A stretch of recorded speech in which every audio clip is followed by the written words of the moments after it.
Good morning. Good morning. Welcome to Thursday. How are you guys doing today? If you're here for the first time, welcome. My name is Tyler, and I'm going to be helping navigate you through the wild world of day trading futures. It's going to be a good day today. Really excited that you're here, and we're going to be talking about all kinds of different stuff today. Fair value gaps, order blocks. We're going to be talking about different trading models. We're going to be talking about Nvidia, probably. We're going to be talking about maybe a little bit of gold, Nasdaq, all that good stuff. So if you're here for the first time, really glad that you decided to join us. If you're looking to take your trading to the next level, you can do so in a couple different ways. You can use the code DTJ, and you can get anywhere from 30 to 50% to 80% off your next evaluation account, whether it's with Take Profit Trader, Apex, or Tradify. You can use that coupon code, and you can get the most updated discount that Apex and Tradify and Take Profit Trader is offering. They are meant for different levels of traders. Depending on where you're at as a trader will determine where you want to be and where you want to put your money. So we'll go over that later if there's enough interest. I don't want to just repeat myself over and over. Also, you can look at the code. You can look at dtjacademy.com if you're interested in connecting with me beyond the live stream. You can find that information there down in the description. With that, let's go ahead and open in prayer and let's rock and roll. So, Father, we honor you this morning. Thank you for your goodness, your kindness, your faithfulness. Lord, I just pray that you would give us direction, you'd give us insight to the market. You would help us understand what you are speaking. Lord, I pray that we would not be manipulated by the market, the whims of the candles, but Father, we would be led by your peace in everything that we do. Father, we honor you in our trading. We honor you with our hands and our feet in everything that we do. In Jesus' name, and everyone said, amen. Amen, amen. Good morning, Rod, Joseph, Wilhelm, John, Ted, good morning. Quite the reaction here today or last night from Nvidia earnings. It should pose for, unfortunately, a pretty sloppy day. That's kind of my expectation. I'm not expecting clean price action. We'll see what the market wants to do. And we'll take it one day at a time.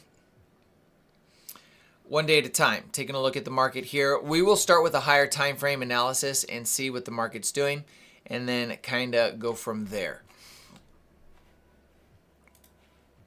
Let's go ahead and zoom out here, and there we go.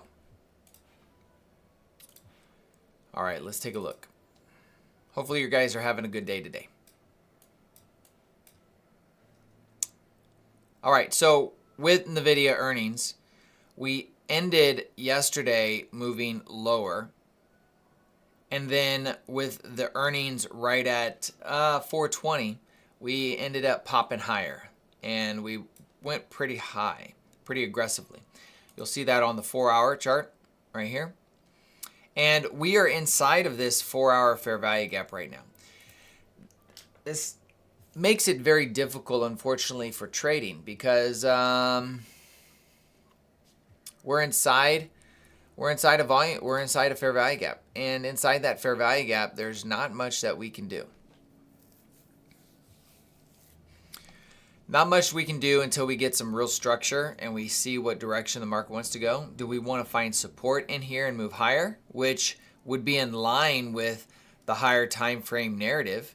We went right through that volume, that very small daily fair value gap. We referenced that in the lower time frames. You'll see the bodies really respect that level in the lower time frames. We'll take a look at that on the 5-minute. But the question is do we want to go higher? And on a daily perspective, I think so. We're inside this daily fair value gap right here. But we also have another daily fair value gap right here. And a volume imbalance sitting there overlapping that. So that looks attractive as far as an upside target, but we've already exhausted a big move higher with the Nvidia earnings. So how do we handle this? Unfortunately, there was two moves this morning. these were the moves. We had we had consolidation right here. All of yesterday was a big consolidation. We had some nice price action here, but all of this was consolidation. And then we had a nice sell-off right here. Went right up into that 3-minute fair value gap, 5-minute fair value gap, and then sold off. Then we have Nvidia news at 420. So you look at this: consolidation, manipulation, distribution. There's your move. Right? Now let's look at the other side. Consolidation, manipulation, distribution. Okay? Right now we're in the distribution. Us trading in here is low probability. This is the thing that I'm pounding in my own head. Right here, folks. This is low probability trading. Why? Because it could go either way. It could go either way. It could go higher. It could go lower. But when you got consolidation, aggressive manipulation, and then aggressive move away from that move higher, we can have reasonable confidence that there's a bigger move coming. So everything needs to be viewed out of this power of 3 AMD mentality: accumulation, manipulation, distribution. Accumulation, manipulation, distribution. I mean, we could go on and on here, folks. Accumulation, manipulation, distribution. I mean, accumulation, manipulation, distribution. Accumulation, manipulation, distribution. Do you see? I mean, literally, it's everywhere. It's everywhere. So when we're in a big move like this, let's say we move lower, look at this. This is basically what we're in right now over here. We're in this. Where do we want to move? Do we go up and down like this, all the way higher, and then shoot higher? That seems plausible. Do we aggressively move back this way? That seems less plausible. Do we get a deeper retracement or manipulation for another continuation? That seems more plausible. So if I'm looking for a potential move, I honestly don't think I can consider anything other than seeing if we manipulate to the 50% level of this price leg, and then we begin to roll over. If we roll over with aggressive price action, I would consider taking a short lower, right? We got our opening range right here. There's the midpoint of our opening range gap. We have our London high up here. London low's already been tagged. We got our new day opening gap sitting right here around the midpoint. So this area looks somewhat attractive to me, but how we get there is really the hardest part because we're already in the middle of an expansion. So we need to have a retracement to a level that seems plausible for us to have a continuation lower. So when I'm looking at a continuation lower, I'm looking at a couple different things.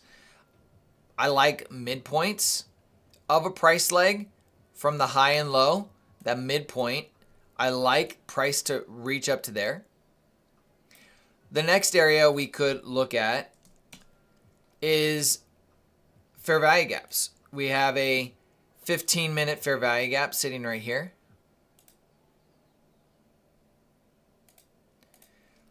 That would be another potential area. If it's really heavy and doesn't want to reach up to here, I at a minimum would want to see this 15-minute mitigated. Because outside of that, there's nothing else. There's nothing else. Look at the bodies, respect the daily fair value gap right here. These two black lines are the daily fair value gap. And on the 5-minute, look at the bodies, respecting this fair value gap. There's some interest there. Now, right off the open, we could see a sweep. We see a sweep of liquidity. It might be interested if price wants to just push lower really quick around 9:30. That may be of interest. We'll see if it wants to do that or not. We got market opening up in about 4 minutes.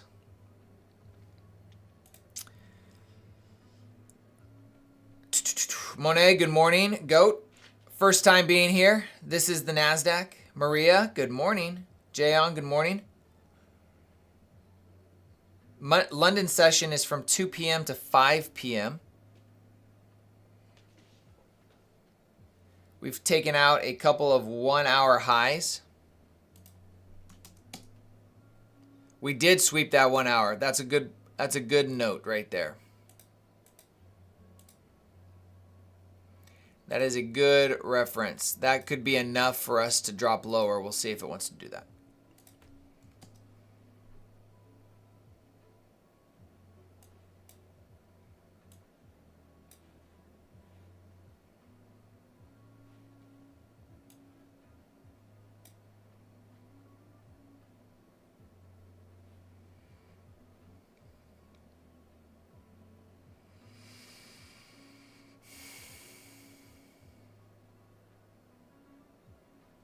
Low resistance liquidity right here.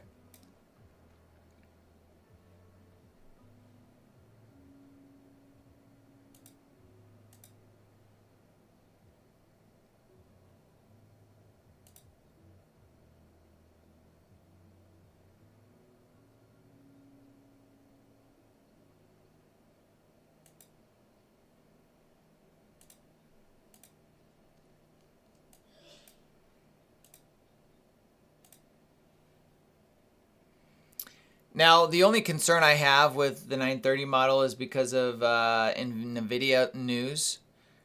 That could just give it a nice pop higher.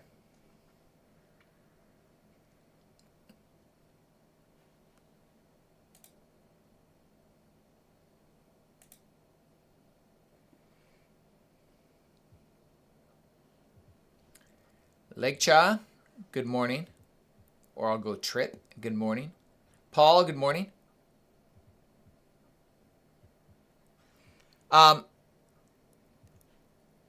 Statistically, it's always in play. There are things that I look for, and I've never taken it with Nvidia news following, so I don't have that data. So conservatively, I would say I would wait to see what kind of response it gives with Nvidia news, since we've had Nvidia last night. That's the conservative response, I would say. We are at a breaker right here. We did sweep and hit an hourly fair value gap. So there could be an opportunity for just to push lower here. I think there's some opportunity for that. Or it could push higher. We'll see.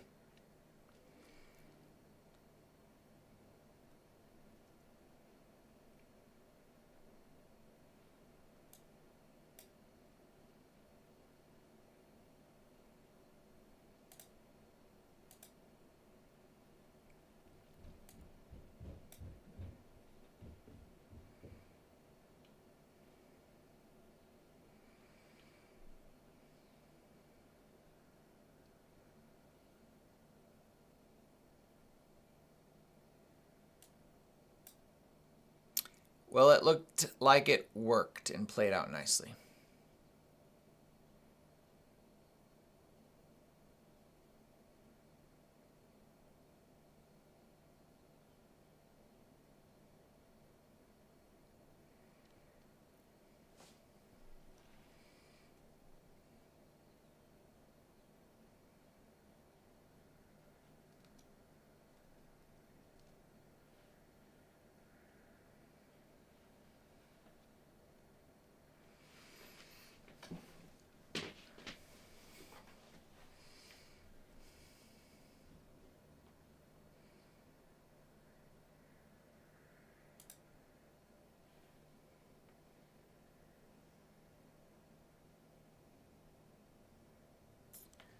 Thanks, Trip. Thanks for letting me know, making it a little bit easier for me to know what to call people.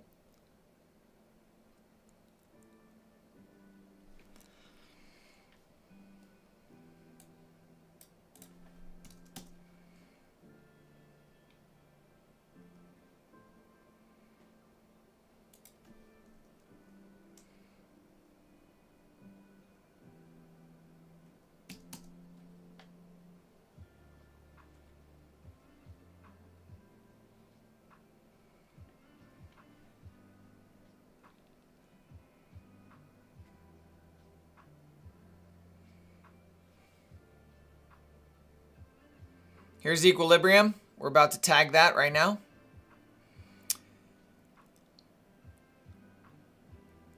And there it is. Let's see if we get a reaction or if we're going to reach for the previous day high, which is sitting right down here.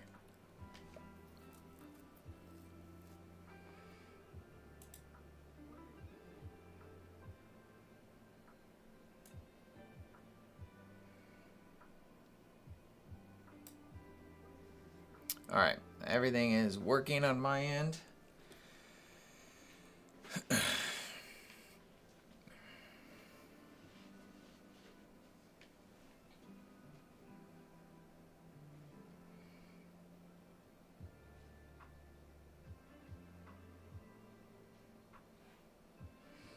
Only thing I haven't marked out yet is where midnight open is. I forgot to mark that. Let's go ahead and mark that.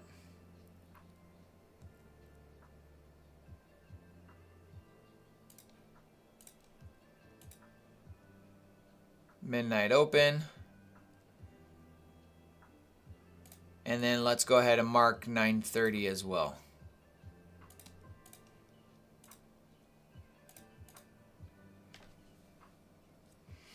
We have our first presented fair value gap. Thank you.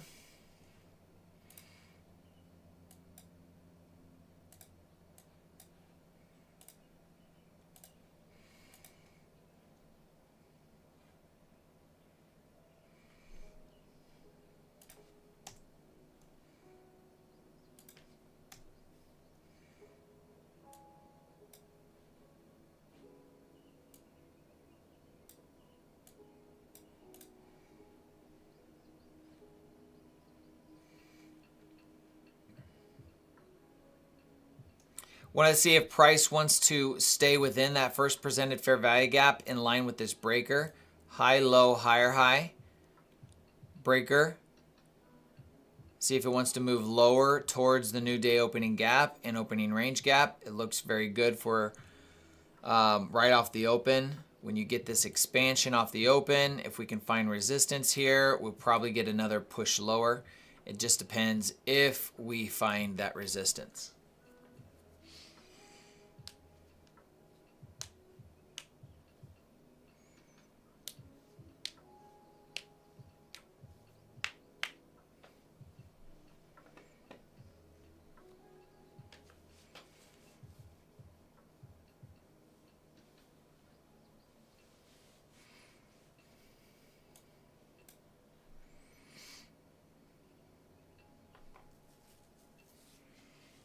I wait for the first 15 minutes, so I will not be taking this.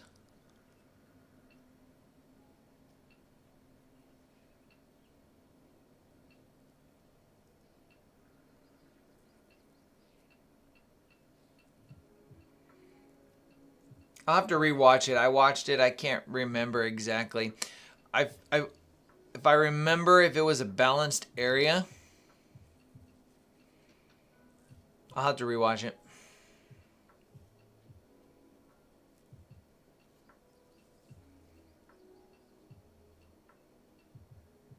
If I had to pick between, I like this fair value gap better than this one, to be honest.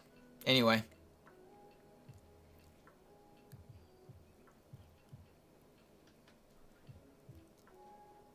What pairs do I usually trade? The Nasdaq.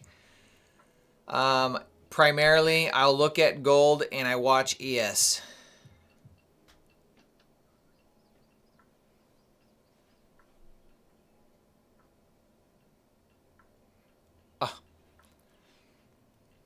I'm having to exercise patience by not taking, exercise self-control by not taking this, because I do want to take it, but I'm not going to.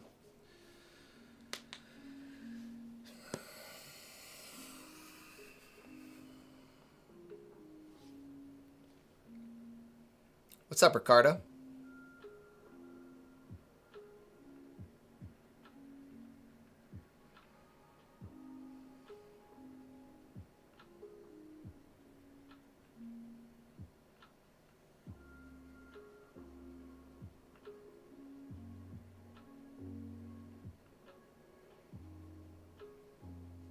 Yeah, Lawrence, he's referring to an ICT video where in one case he used the 930 candle and not the 931 candle. You can find his video on his channel.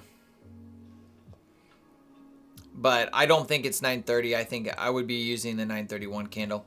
It looks too nice. Here's the breaker. We didn't even get up to the breaker as it was too heavy. Made a lower low.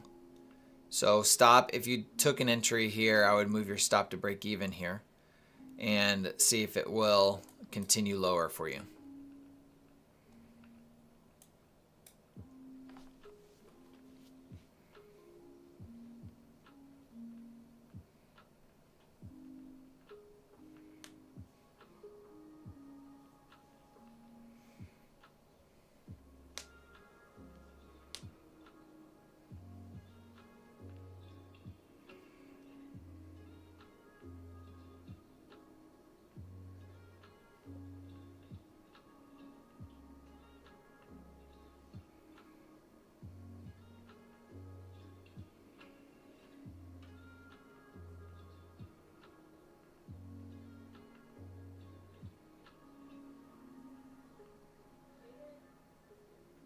That could be the case, Jam. I just need to rewatch it.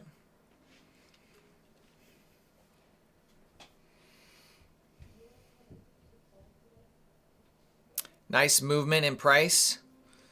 We are at the previous week high and previous day high right now.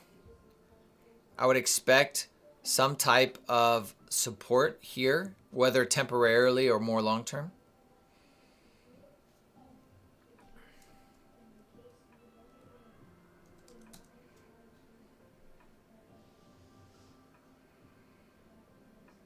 It's also a breaker. Pretty strong one. I mean, we got multiple highs here. 1, 2, 3, 4. My guess is we either purge a little bit and find back out and he's staying here and we do something like this. Slowly.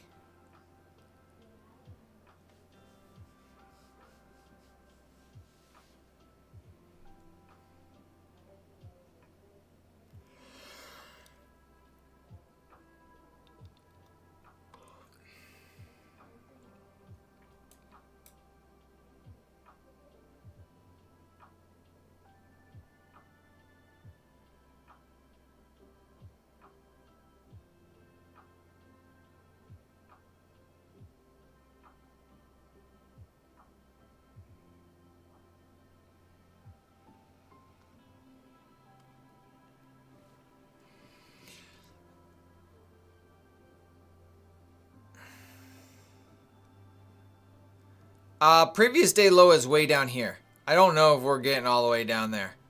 And if we do, I would probably be bearish, not look for a reversal. But here's the previous day high we're currently at. It would be, I think it's plausible to see a reaction from there.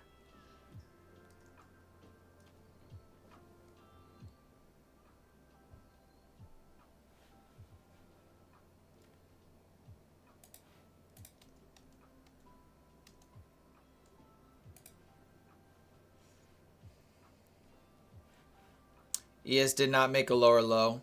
It's been inside to hit this 15-minute, and it's already at its breaker. Its breaker's been there.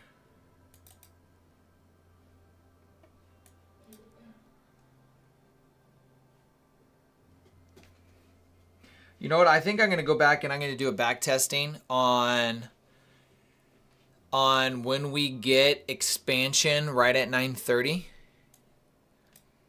When we get expansion right at 9:30 with a fair value gap, how often do we respect that fair value gap and continue lower? I'm going to look at that. Because if the data's high enough, I will change my rules for that scenario. I just haven't back tested it to know with confidence if that's what it does. I mean, it's different. There's a difference when you see a big candle and then the next big candle closes. That's not what I'm referring to. I'm referring to expansion followed by an expansion. So a minimum of a 3-minute expansion, creating a fair value gap, and then respecting that fair value gap for a move lower. That's what I want to look at. Or a move higher. Does anybody have TradeZilla? Anybody have TradeZilla on here? I need some help. I need some people to do some back testing with me. I can only do so much back testing. Right now I'm back testing the 30-minute model at different 30-minute increments. For example, the 10 a.m. 30-minute reversal has a 65% win rate. But if you do the 8:30, or excuse me, the 9:30 or 9 a.m. 30-minute reversal, it is a horrible win ratio. So I know not to take those ones. So looking at doing more of that, but I want to partner with some people to help do the data, do the testing, so that we can share more of that with the community. So, Maria, you have one?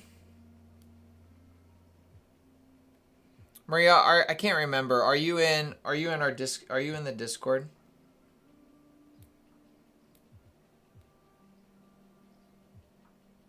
If you're not, it's fine. I just was interested to know.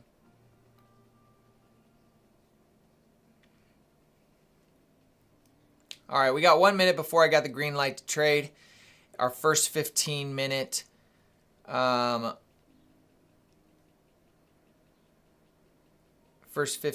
is going to close here in a second. Okay, well, Maria, if you join, I have a whole section dedicated to strategies, shared strategies between members for us to do back testing, have back testing sessions, as well as putting up our findings for different strategies. And so that's what I'm looking to build out, is to build out these different models that I've put together or have heard from other people, and then putting that all together with backed data. Not just saying, oh yeah, this works, but how often does it work? That's what I want to put together. So I just finished the 3 p.m. reversal model. It's phenomenal. It's phenomenal. Like, if I see the 3 p.m. reversal show up, I'm taking it, period. I don't care. I'm going to take it because it's like a 70% win rate. And it's great. Those are the type, when you get a high percentage win rate on a model, those are the types of trades that you can go, all right, normally I take 5 contracts. I think today I'm taking 10. You know, you can anchor in, you can, load up on that kind of trade. That's what I'm excited about. But you can't do that unless you have data. The problem that most people have strategically, outside of their psychology, is they load up on random trades, thinking that this is it, but they don't have the data to support it. So the TradeZilla, their annual higher end one includes a backtesting tool, and its backtesting tool is by far the best I've ever used. It's fast, it's simple, it's quick. And for me, I want fast. Like, I want fast because I literally want to go right to the minute where I want to look at getting in. I want to identify, is this setup presentable? Is it presenting itself? I want to take the trade, and then I want to fast forward to see if it plays out. And I want to do that within 1 minute. I want to find out if a trade's working on a certain day within a minute's time frame. And TradeZilla has offered that. So I'm really excited about that. I'm planning on doing a lot more back testing because it's going to go so much faster. I've back tested probably a total of 300 days so far in the last week and a half.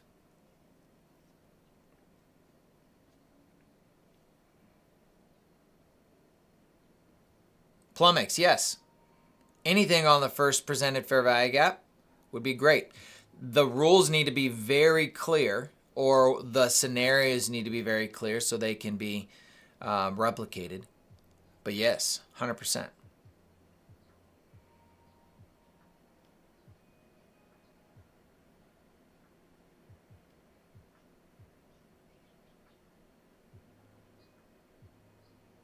Thanks, Paul. Yeah, get it. Because then we are definitely going to do some back testing. Back testing. Let me see here.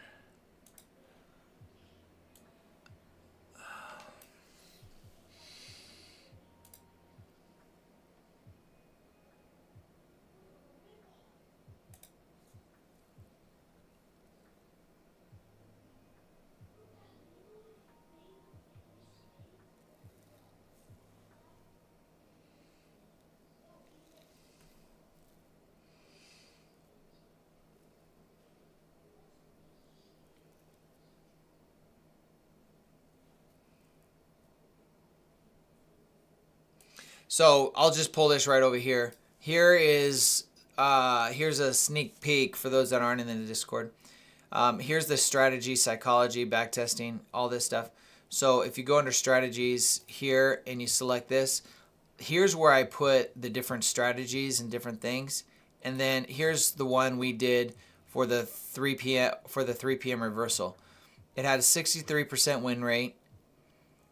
Over the course of how many trades? 45 trades. I made $18,000.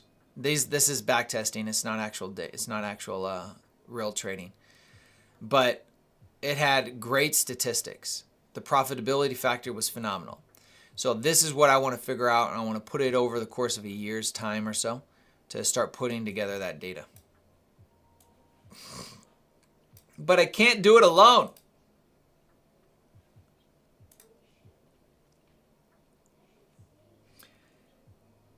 And then I just recently created a backtesting area where I want people inside the community to do their own backtesting on different scenarios, different models, and then post their findings within the community. So I'm excited about that.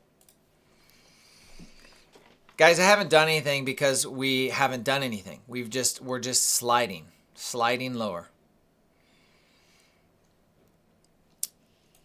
Besides taking that trade right there, which we called out,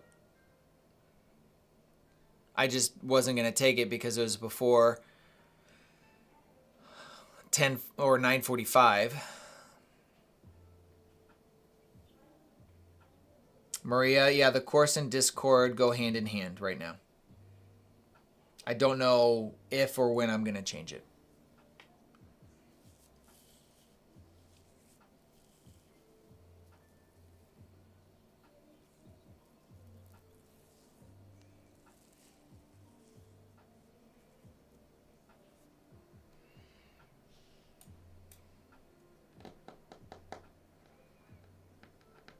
Do we push through the new day opening gap? Well, we got 3 of them here for the last 3 days. 1, 2, and 3.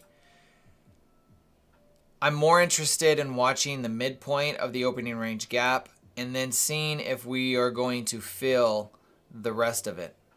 We got 10 minutes till 10 a.m. here.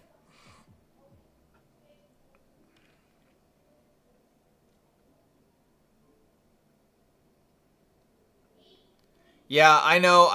Ted, the only thing that I marked here was the low of day. This was the data low. Excuse me, not the low of day, but the data low. I should rename that. I don't know if we're going to reach that or not, but that's from Nvidia's news. So I guess to go back to somebody, I can't remember who is it that said it, if we hit the low of the day, I take back my my comments. We could reverse from there. If we do get all the way down to the low of the day, which is the data low for Nvidia news, we could see a reaction there.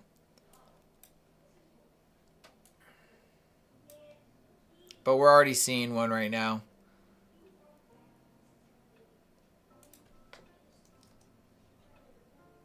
So there's the 15-minute. 15-minute closed on the new day opening gap right here.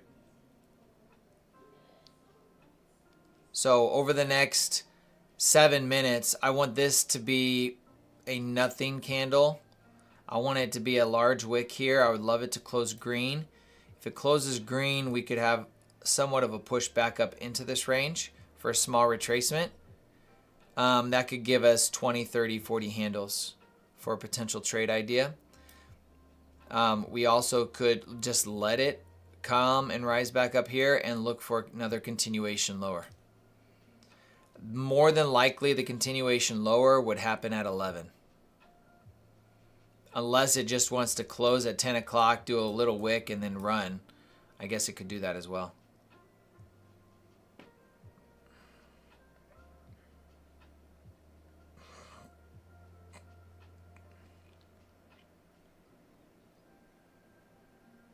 So if you do, it's either $79 a month, I think, or you can do like an annual.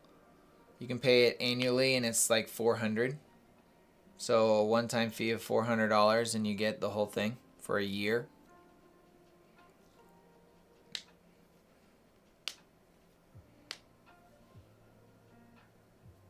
But I'm not gonna lie, if you want to take your trading to another level, backtesting is extremely important. Or having the data on certain strategies is very important. It builds confidence on what you're going to do. Yeah, we made some money yesterday. We made some money yesterday, the day before that, and the day before that. So we're green this week. Really grateful for that. Yesterday was a nice move. I had to really be disciplined. I went short right here, right when we hit the 15-minute. If we go down to the, was it the 1 minute?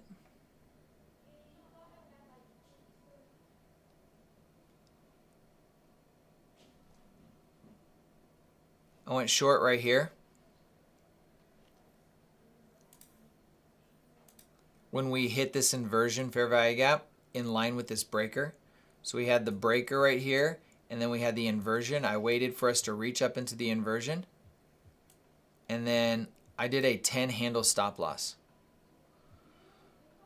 I got really nervous, I'm not going to lie. I set my target at the previous day equilibrium right here. That's where I was setting my target. And then I spent most of my time in drawdown. And I just said, you know what? It's only numbers. It's only numbers. I'm just going to let this play out. We're going to play out. It's still following. It still has probability. I think actually at one point after we had this candle at 242, I raised my stop loss to this high at 215 so that it included this whole fair value gap right here, that other inversion.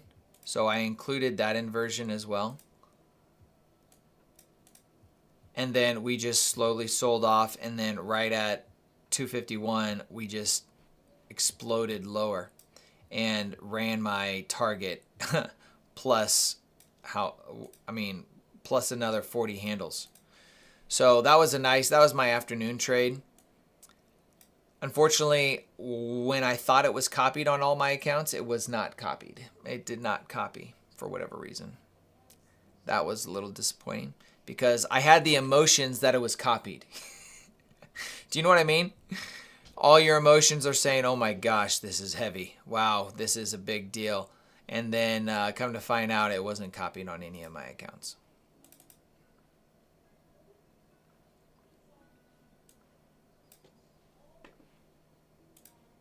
All right, here's an inversion.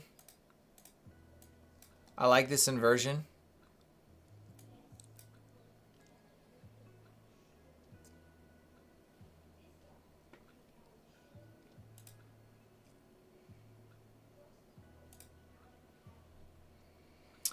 But I also like the idea if it wants to find support here. That's a breaker right here. And then you can play this inversion right here to the upside. That's the thing when we're in conditions like this. I would rather go with the trend than trying to play against it. But if this fails, then we're either in consolidation or we're having a major retracement.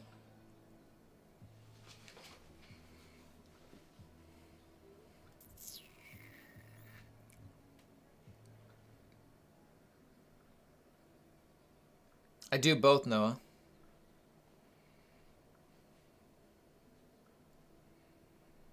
But primarily prop firms.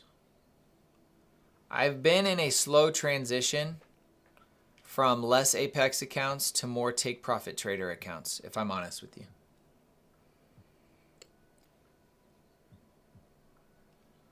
Take profit trader has become cheaper.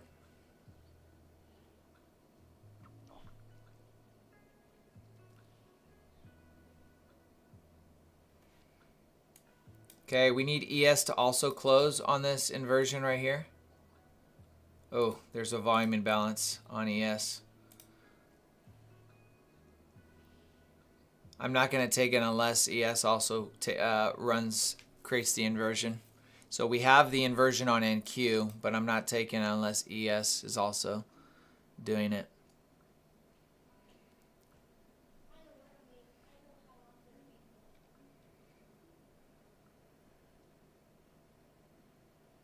No, not straight to funded.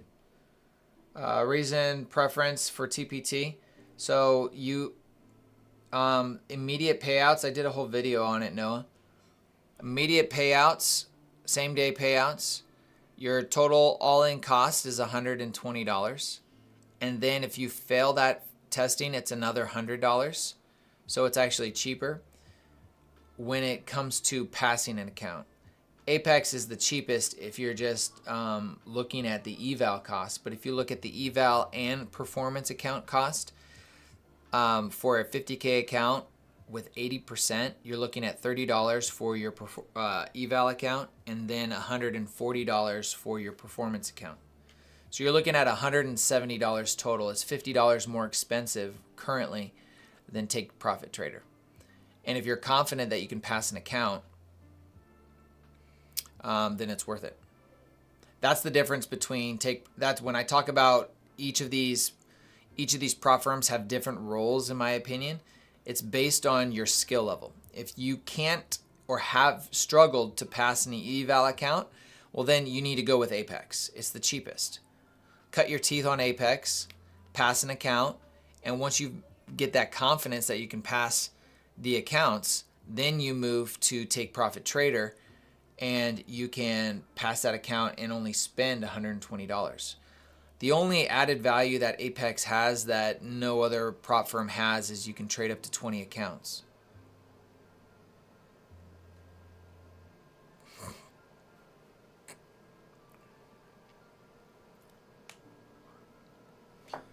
All right, so we just closed. Let's look at the 4-hour. The 4-hour just created a huge balanced price range on the 4-hour. That's huge. That's huge. That's lower prices in the future, in my opinion. It doesn't mean we can't come back up here and then do that, but I'm just saying that's a big It's a big deal. And we push through equilibrium. Yeah. We could just see a sell-off here. I'm going to play bearish. That's the direction I'm going to go. I'm not going to play the retracement. I'm only going to play the downside move.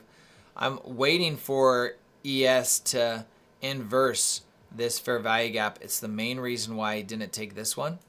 You can see that it failed. So what I'm looking at is for it to fail, make a failure swing higher, give us another one, and then play that potentially. It's messy, but yes. It's messy. I'm not a fan of, yeah. I mean, I'm not a fan of trying to play these bigger market maker sell models. What it does is give you context that, hey, you should not look for a long, you should look for a short. So with the 4-hour close, if we have a long in play, I'm not going to trade it. We could sweep up back up here and run these relatively equal highs. This high right here ran into this hourly SIBI, but if we ran all the way back up here, I'm probably still looking for a short. Honestly, I don't think we get that high. I think we could come up to the first presented fair value gap and then short. But I think that's the direction I want to play, is to the downside. Especially with that 4-hour. I mean, that's a huge 4-hour candle right there. Let's look at the last time we got a BPR like that. Here's one right here. Just on a lower time frame. Blew up higher. Here's a one right here. Continued lower. Here's one right here. Continued higher.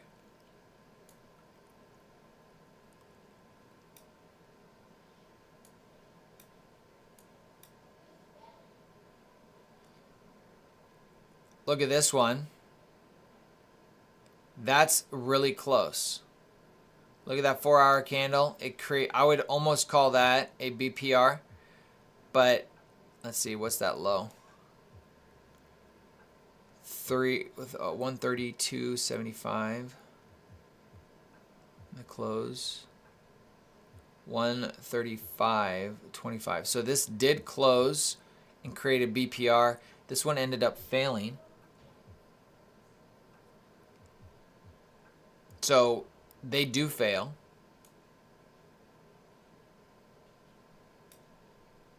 But that also was at 6 p.m. This is how it closed. All right. It looks like we're finally getting that push.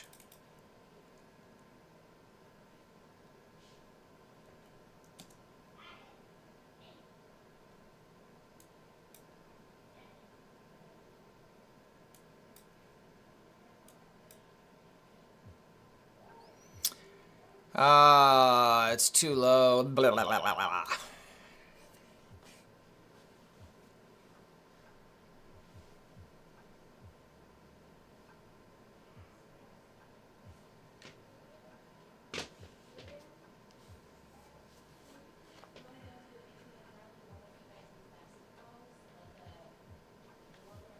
Yeah, we're going to close. We're probably closing this whole thing.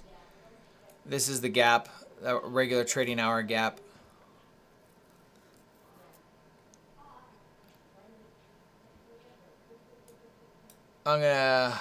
Man, it's hard to want to take a short right there. We got equilibrium right there. I'm going to take a quick short just to equilibrium, see if we can get that expansion.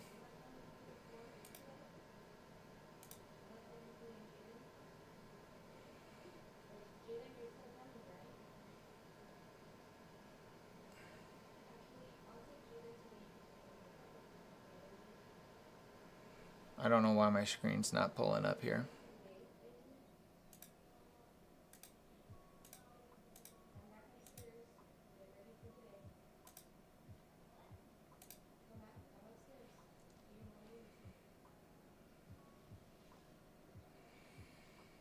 Looking at ES trying to hit that low. Don't know if it's going to get it or not.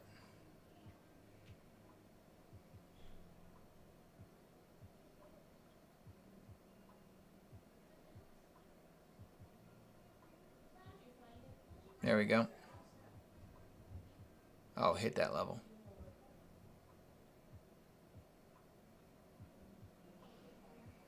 All right, just a 10 handle scalp there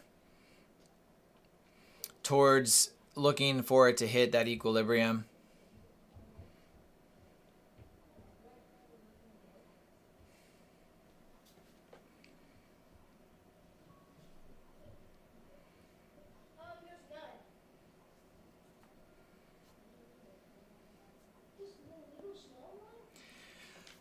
The problem with this trade is it just didn't give us the alignment that I wanted. I really wanted ES to also close below its fair value gap. I included this volume imbalance. If I didn't and I just did the regular, we could have got it here at 10.04, and this would have been 10.04 right here. So that may have been a better opportunity.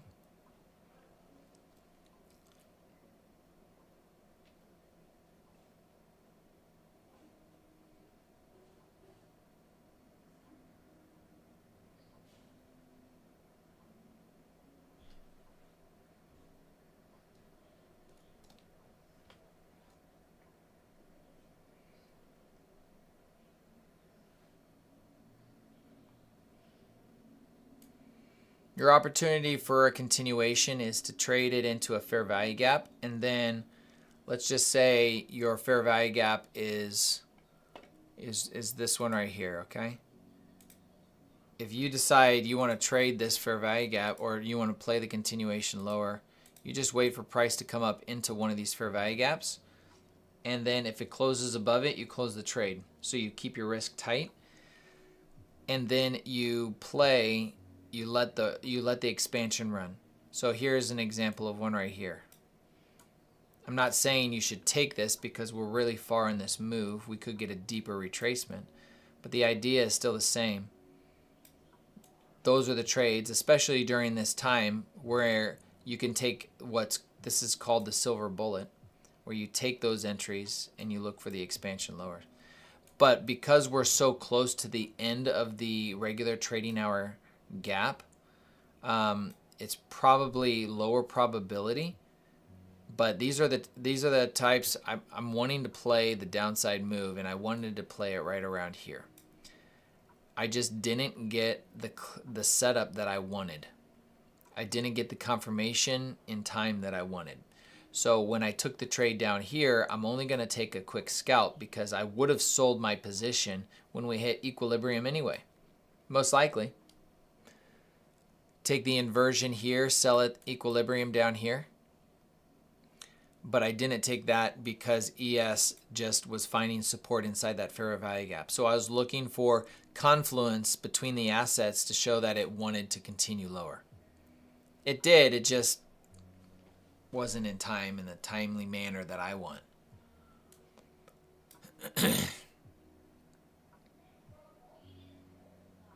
So there's your fair value gap.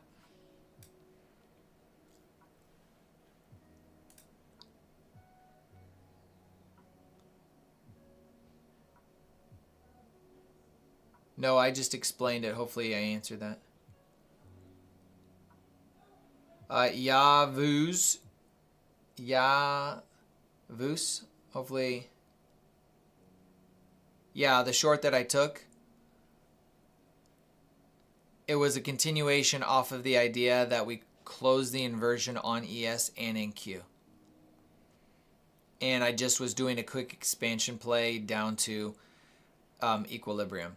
So I sold when we hit equilibrium on ES.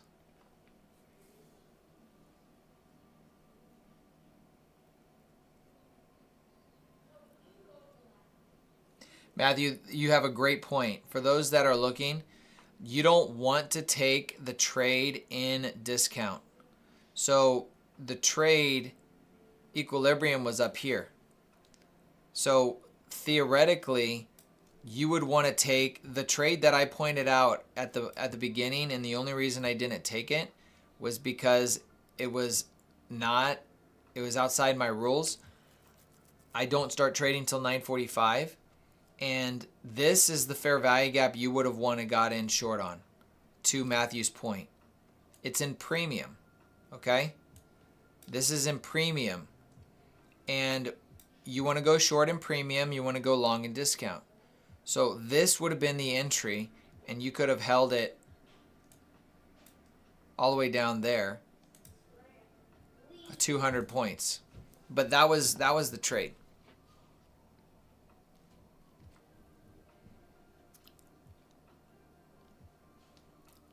The next thing I'm going to do is I'm going to back test.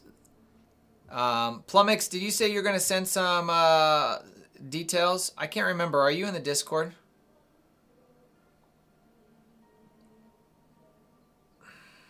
If you got data, or even if you're not, email me. I'd love to see your data on the first percent of fair value gap.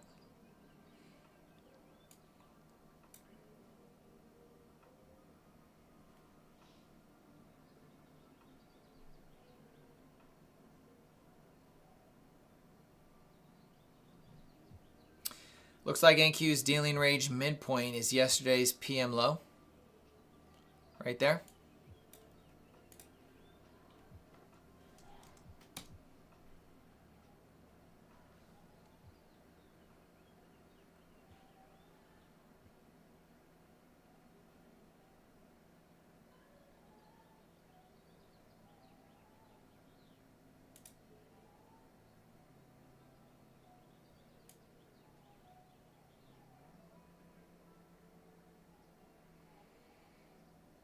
There's the dealing range.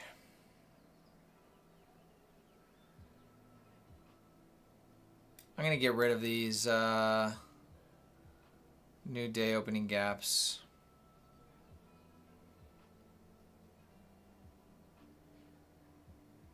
I don't know which ones I want to get rid of. I probably need to keep all of them. I don't have that much on here, but it looks messy.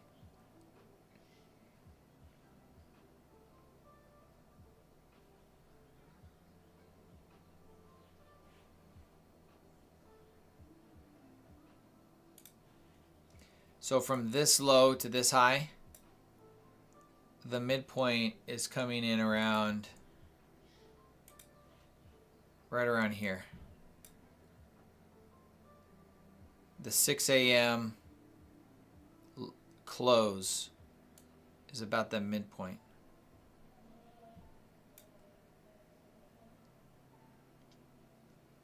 So over the next 45 minutes, I would like to see a retracement and then a continuation.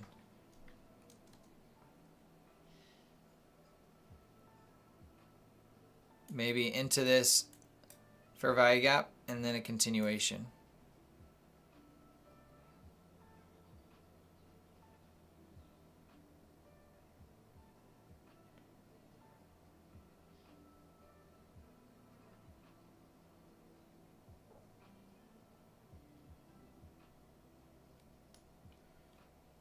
Nice manipulation there.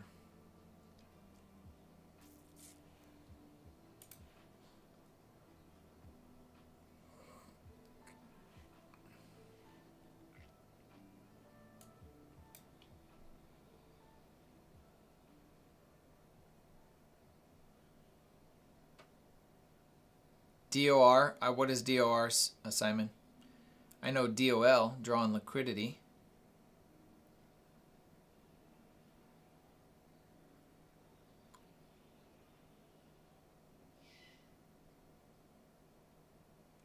I said 400, Maria, sorry. $400 annually.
No, all of them are monthly. Every one of them is monthly. But you have the option, once you pass your eval account, it's a one-time cost, or there's no more cost to your performance accounts. All right, so look at the 5-minute. We wicked up into there, referenced the midpoint, and we're continuing lower. Is there an inversion here? There's an inversion right there. I'm going to go ahead and take that. We'll see if it wants to give it to us.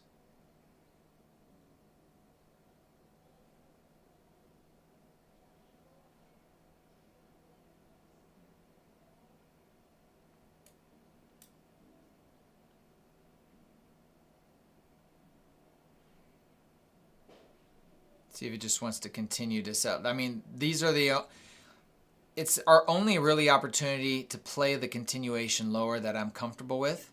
And so this time I'm going to see if it will, I'm going to let it run and not actually take the profit and see if it will go all the way down to the previous day low, which is 320.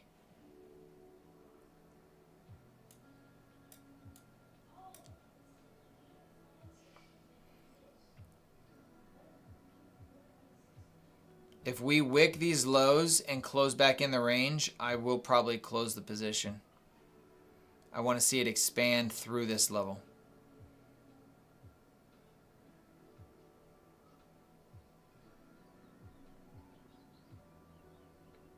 We still got 40 seconds on this candle.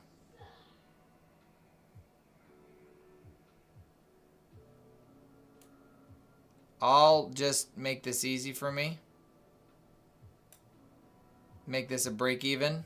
So this is a free trade. We'll see if it wants to continue lower, if it's just a wick to then move higher, which is very probable.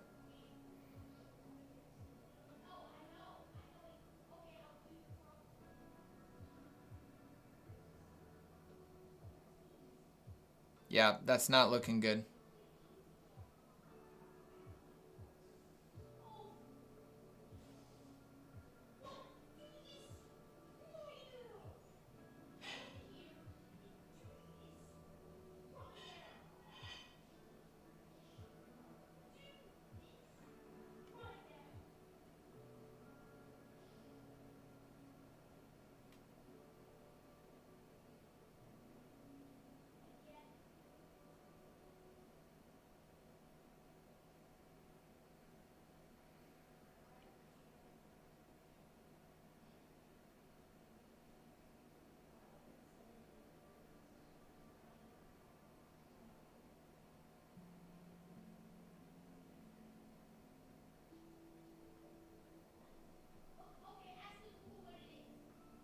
That's not good. That's not good. I wanted an expansion.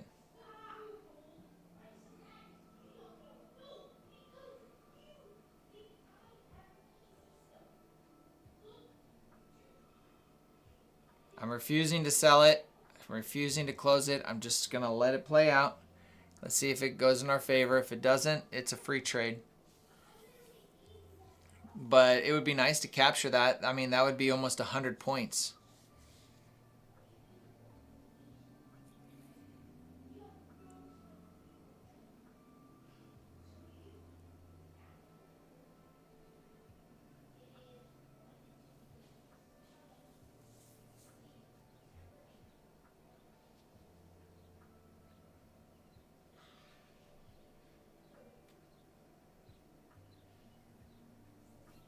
I know. That's what I'm saying. Everybody's thinking it's going to go higher. And I cut my trades off way too early. So I'm willing to take a break-even trade to see if this wants to go in my favor. I mean, it looks like it just needs to go higher right now. It's just blowing my mind how I haven't gotten stopped out yet.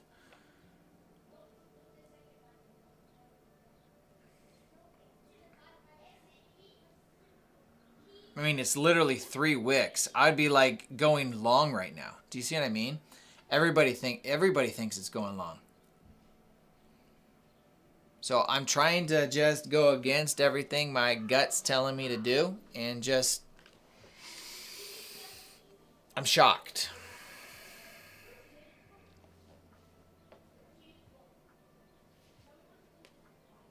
but I'm kind of crossing my fingers that it just drops. All right, here we go. There's my stop out.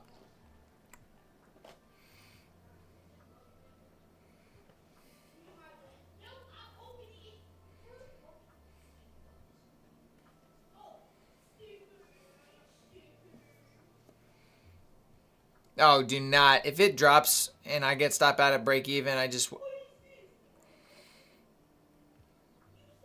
I'm going to be annoyed.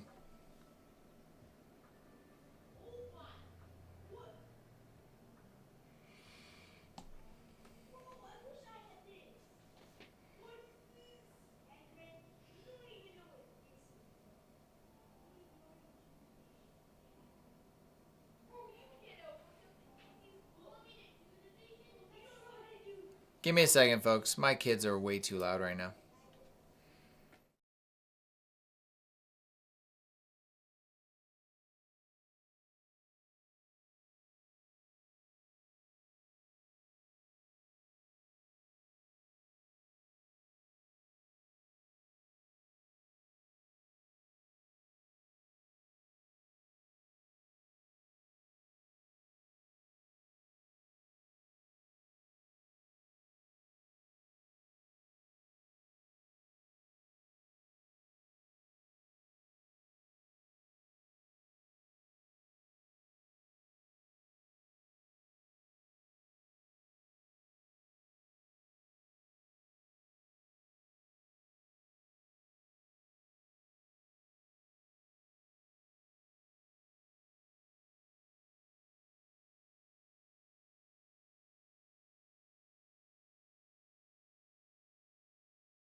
All right, what did I miss?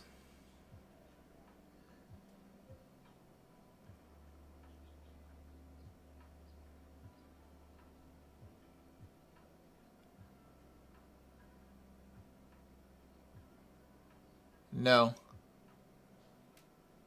I move my stop to break even when you sweep the low because it could reverse. So your inversion is right here. Your stop to break even is right there. So we did that, and that's why I moved my stop to break even. The same would go for this inversion. So you would enter right here. We just sweep this high right now, so your stop would be at break even. You get stopped out more, but it protects you in case of reversals.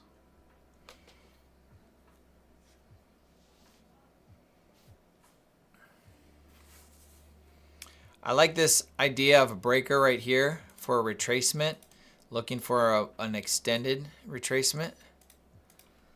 Let's see what time it is, 28. We got a 30-minute candle closing in a second. Another extended candle lower, so not much here.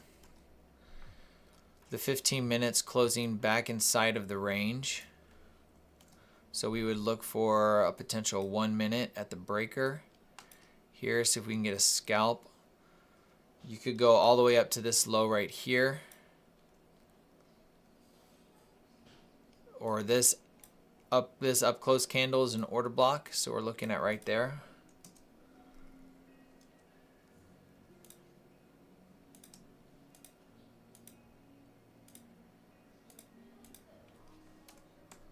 Five-minute order block.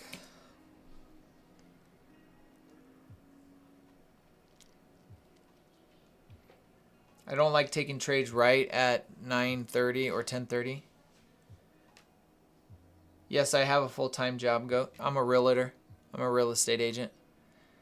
If you're trying to do this without any primary income, it's going to cause way too much stress.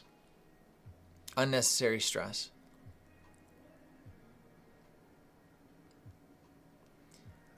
You could have took that entry right there. I was looking for it to hit the breaker, but there's a fair value gap right there. We got also 1, 2, 3 fair value gaps. That's why I don't like taking those, because this one is overlapping with the breaker a little bit more, and this inversion, the first inversion to the upside. So I wanted it to come back down into this level. That's kind of what I would like to see. It'll also give us a 5-minute order block, I believe. So here's our 5-minute order block.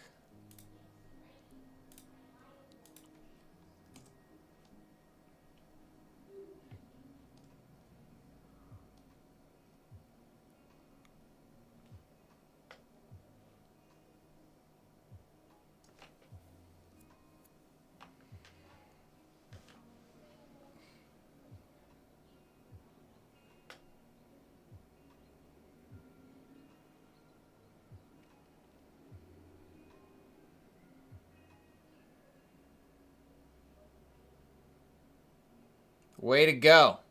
$15. Well, take a long here.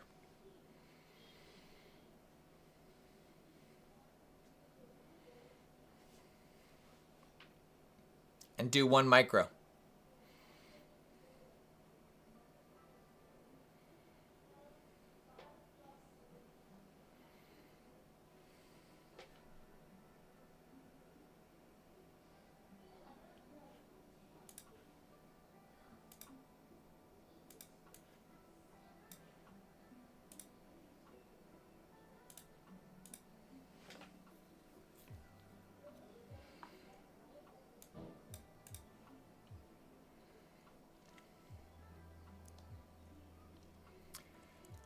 The truth is I probably hesitated on this entry right here. And I probably should have taken that, and I didn't. Now we would have been in profit 30 handles. I'm not perfect, folks. If you're following me I'm going to be very vulnerable with you guys.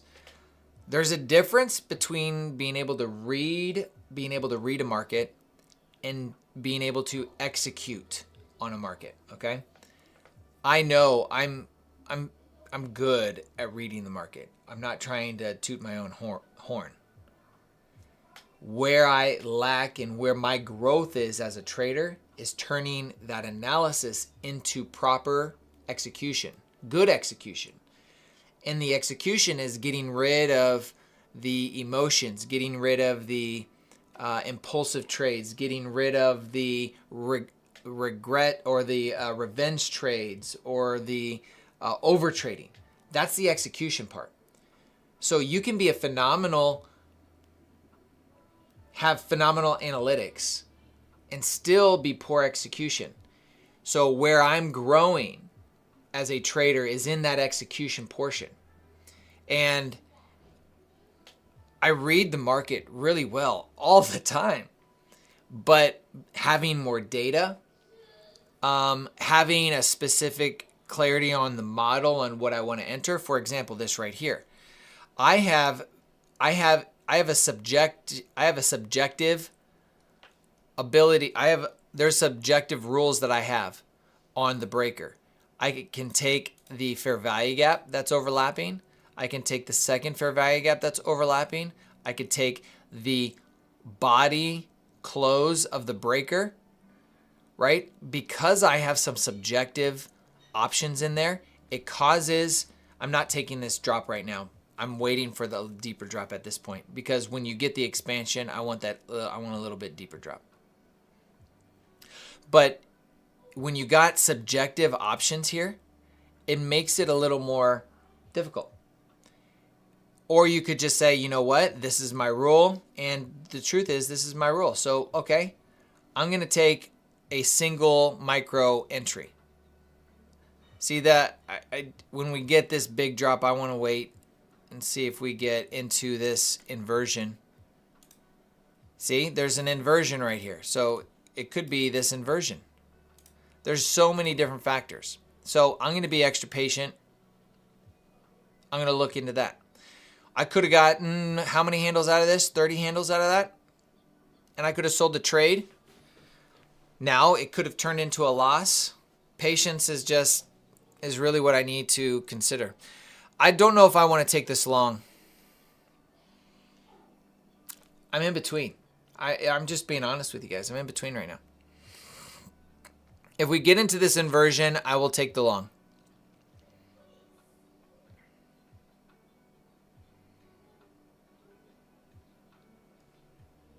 And if I miss it,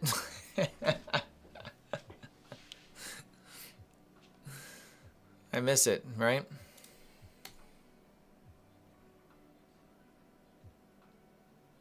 But all of these feelings are fleeting feelings, because this could so easily still go this direction. So either you go with the conservative position, you tell what you want to see in price, and if it doesn't, that's when you got to execute quickly. Okay?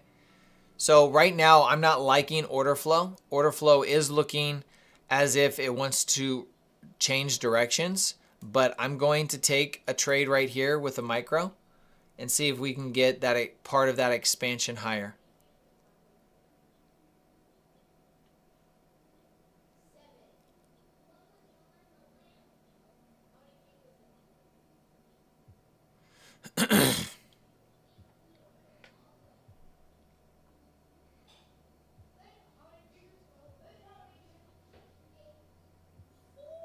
You can play this inversion if you believe you've missed it. I'm still going to wait.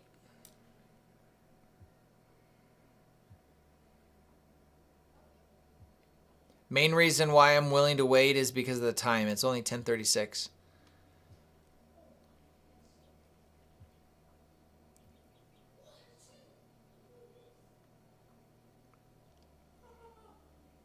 Way to go, Raise the King. Way to go.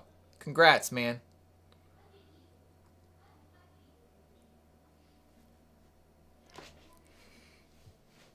I appreciate you guys. Thank you for the compliment.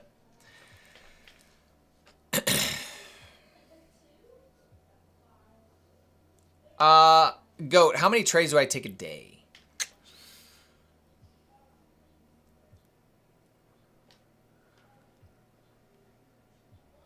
$10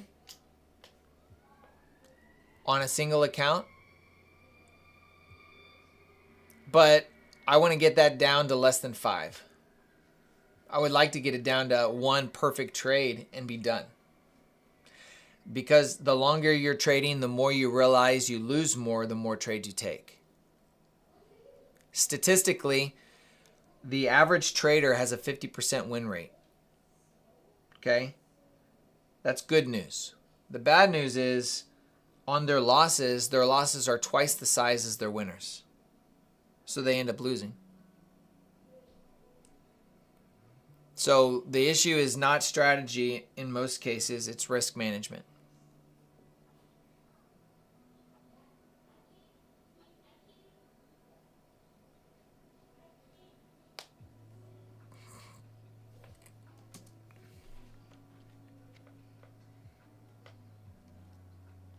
Why couldn't it just hit my level? And why couldn't it just hit my level?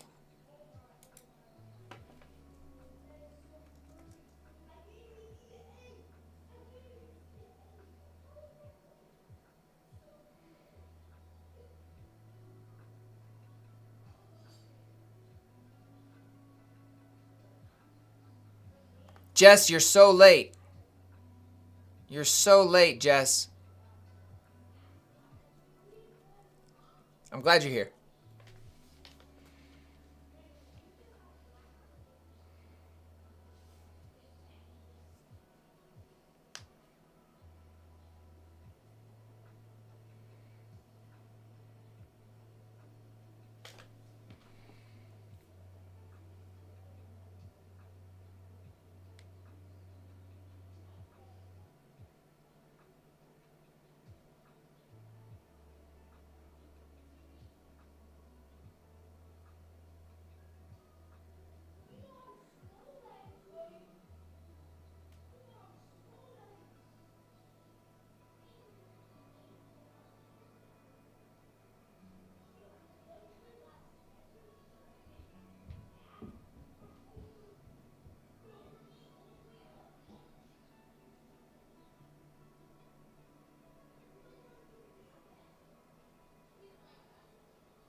You're in Tokyo. Oh, you're Toyota dealership. I'm getting an oil change. Tough to look long when it seems like the 1 hour candle stopped and reversed in no man's land, leaving 528 low, not ran. Trading hits humble me, y'all. I came to realize that there's more I don't know about myself. Oh my gosh. It's very true. It's very true. Trading requires you to be so present with yourself. So present. It's hard to be long 100%. I mean, honestly, considering we failed to make, or we barely swept that high, I'm not as interested in this inversion.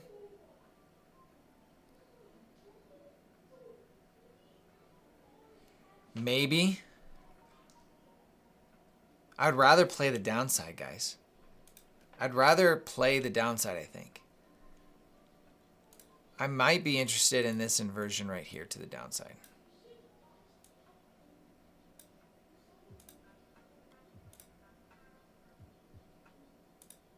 We are in discount, I know. Let's see if did we reach up to, from this high to this low? Look at that. I want you guys to see something. Okay. From this swing high to the new expansion, I put our fib tool on there. Here's 50%. And look what we sweep. We sweep 50%. I'm looking for a short.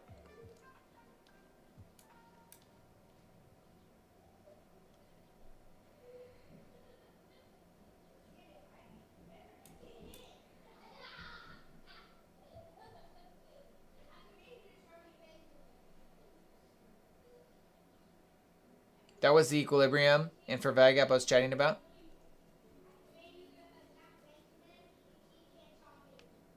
I see what you're saying, yeah.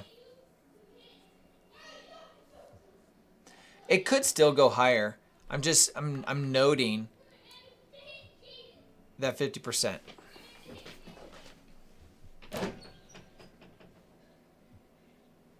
All right. If you guys are loud again, no video game today. And if one person's loud, all of you don't play.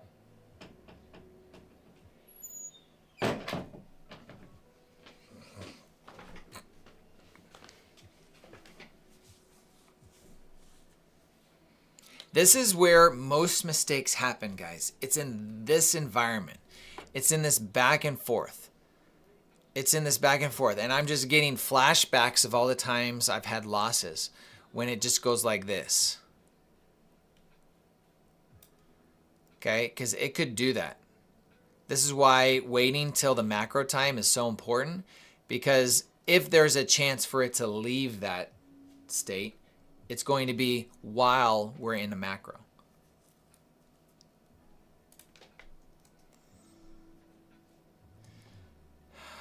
This is a 5 minute. We're still in that 5 minute. Yeah, still in the 5 minute fair value gap right there.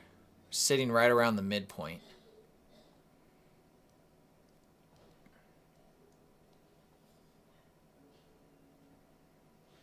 And also, we could get one of these all AM session, and then finally at the PM session, 1:30, 1 o'clock, 2 o'clock, then we run the lows.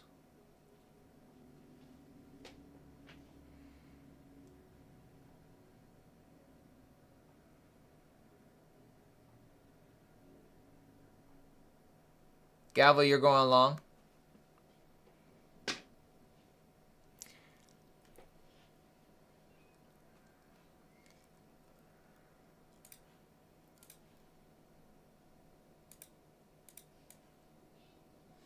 So a couple things I want to note on ES too. All right. So typically when I look at price making a market maker sell model, I look at the first fair value gap or inversion after a swing low. This is our latest swing low before the expansion. And this is our first fair value gap in that expansion. Now, if we toggle left, look at how it has played out on ES. We swept that low, and now we're inside that inversion. If we continue to stay inside this inversion, the bodies respect the midpoint, I'm still looking for lower prices. We also have this 5 minute order block right here. So ES is showing a bearish, this is bearish formation for a continuation lower. Now, we did stop. The only thing I'll say is on ES, here's the last 5 minute fair value gap that we came down into, and then now we're ping-ponging between an inversion and a fair value gap on the 5 minute chart. Outside of that, it's just straight down to the previous day low. So I don't have confirmation that we for sure want to move higher. I have more confirmation that we are going to get a continuation to the downside. That becomes more invalid as soon as we close above this and close into and through this 5 minute order block. And that could happen, but we just don't have enough information.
John, good.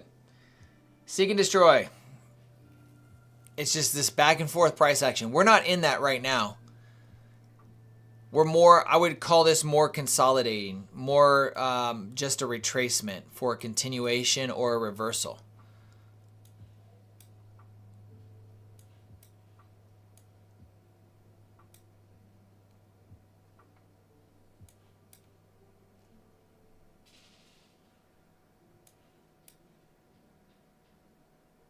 This is seek and destroy right here.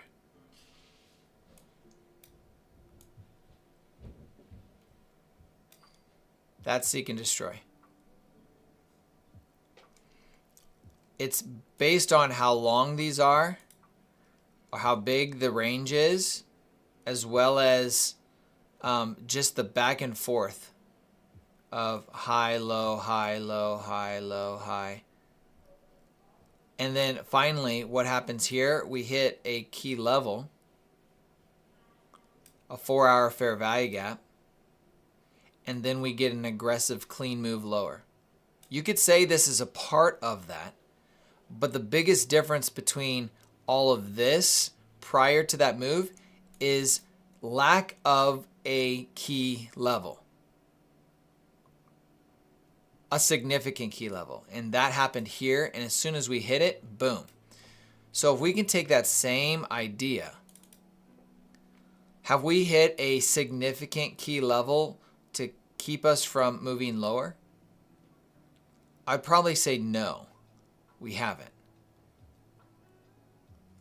This is the last fair value gap, so that has some validity to it. And we are on ES. I want to go back to NQ.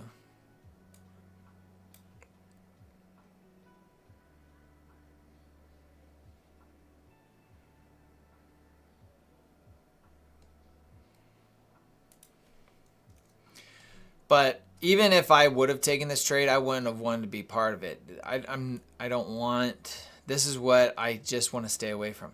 Now we're in the macro. We've swept these highs.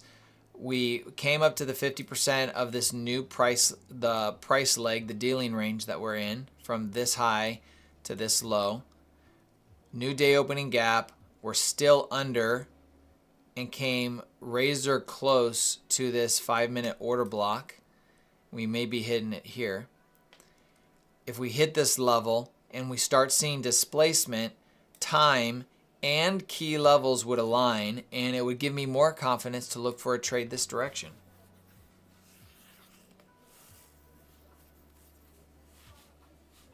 Hi, Marie. How are you?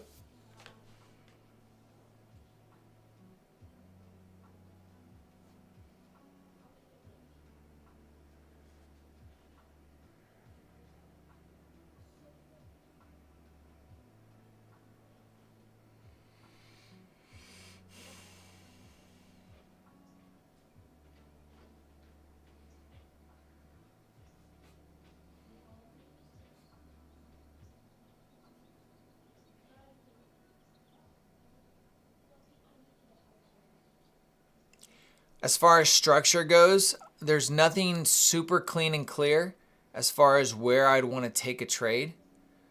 It's kind of in, it has that consolidatory type of look, no clean, super clean structure.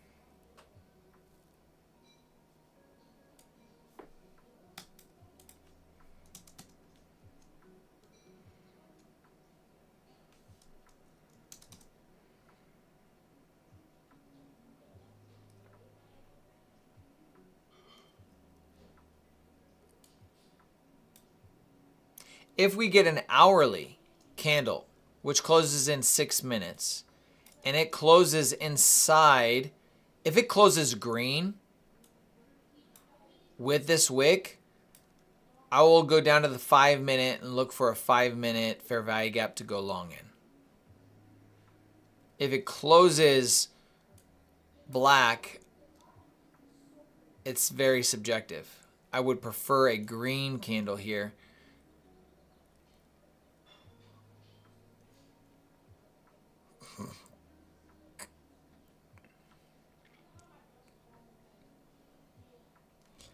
ES is pretty close to closing above that inversion fair value gap in the next 45 seconds on the 5 minute chart.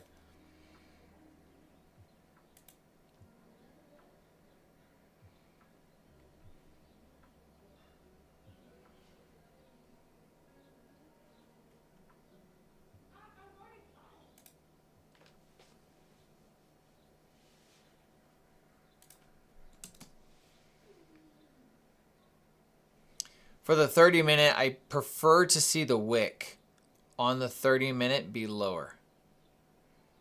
If I'm going to take that if I'm going to take the 30 minute reversal, I want to have this candle have the wick lower than the previous candle.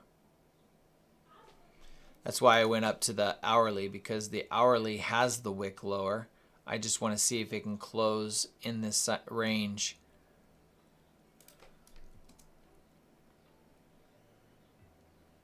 And it would give us two presented 5 minute fair value gaps, one here and potentially one here.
Looks like the 15 minute is going to give us an inversion right here. That's a good sign.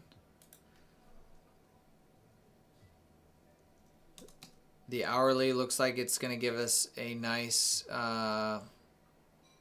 reversal candle. I prefer it to be green. And then we would be looking at price coming to one of these levels here for the long.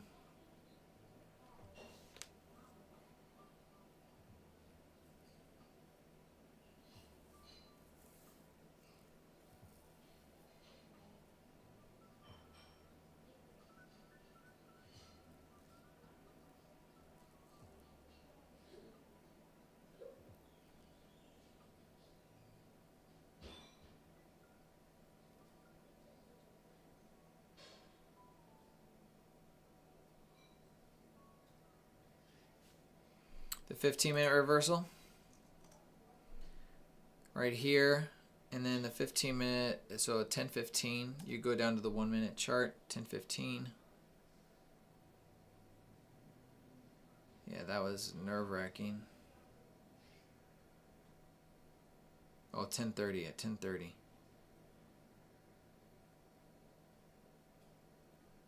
Yeah, it would have been right here.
No. This still counts. I wanted it to close above, so it was a green candle. But it still could work.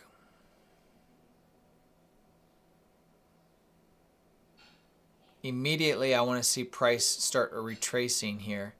I don't want to see it run higher and then come lower. Personally.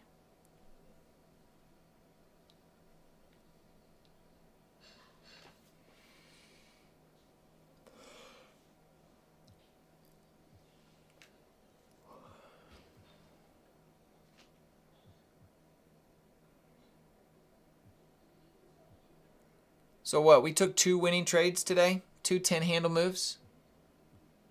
And a break even? I can't remember. I know we had one for sure. I think we had a second one. Or maybe that was the break even one. I can't quite remember.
Way to go, John.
All right.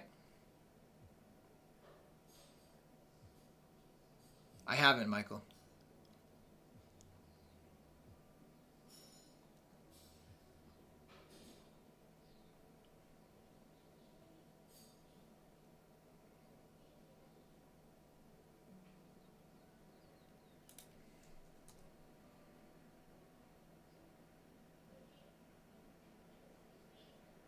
The only concern I have is this order block, 5-minute order block right here, and a fair value gap that's sitting down here at basically 464, right where my stop is at. So hopefully it turns before then.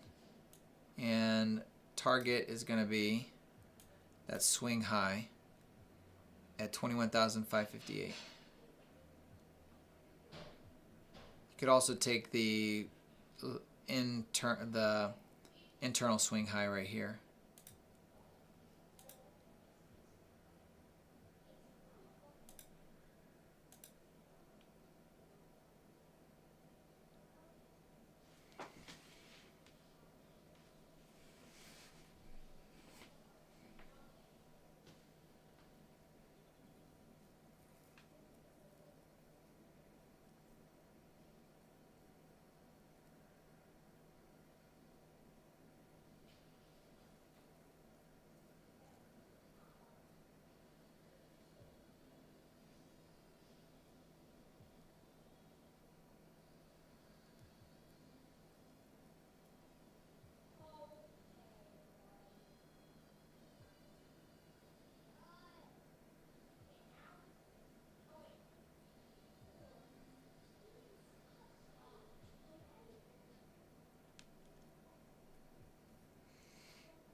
Technically, we do have a breaker right here on the 1 minute time frame. I want to see it fail. I want to see it push up and close above this inversion that's sitting right here.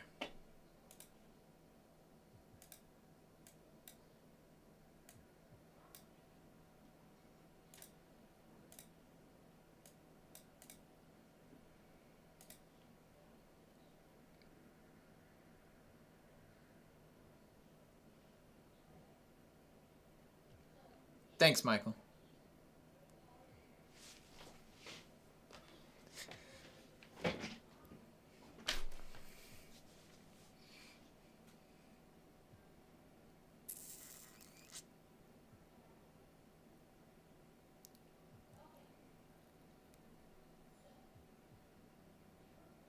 Oh, come on. Give me the close.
I move my stop since I'm already small in size. I'm not oversizing by any means. I'm going to extend it below this fair value gap to see if it does wick into this fair value gap, if we can find support there and move higher. It'll come really close to my stop loss, but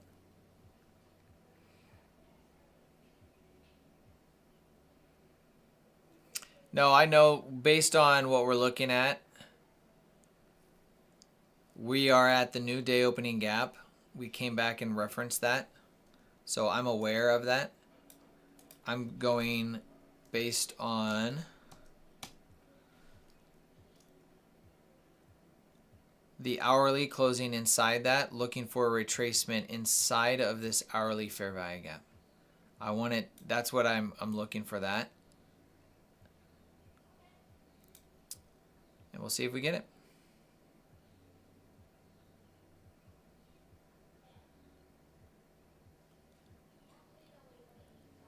And this level right here, that internal swing high, is that hourly fair value gap.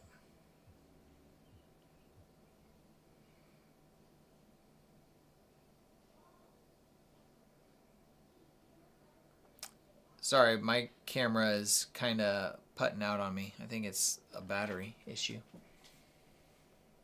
You should be able to still hear me.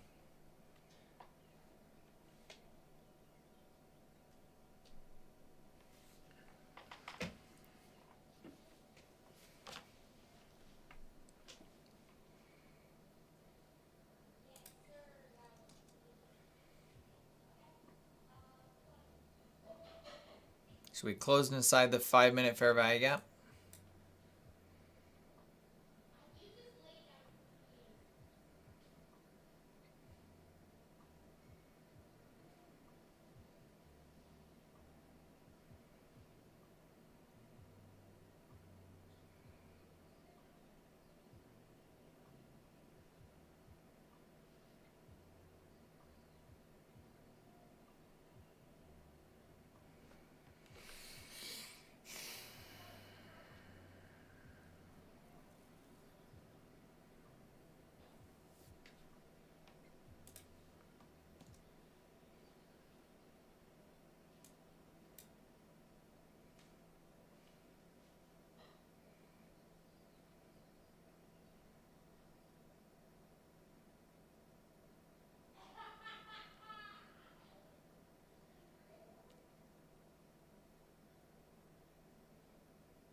I'm looking for the close above this, and if we came back down and find support here, I will consider adding to my position, but we have to close above this. So it's irrelevant if I'm not closing above it.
I really didn't like this candle here.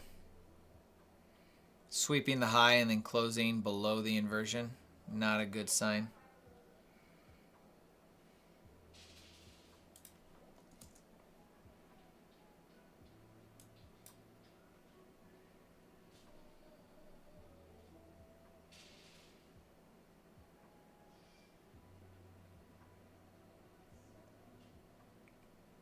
See if it... Nope. Alright, got stopped out there, folks. We're going to call it a day there. That puts me back about break even for the trades that we took today.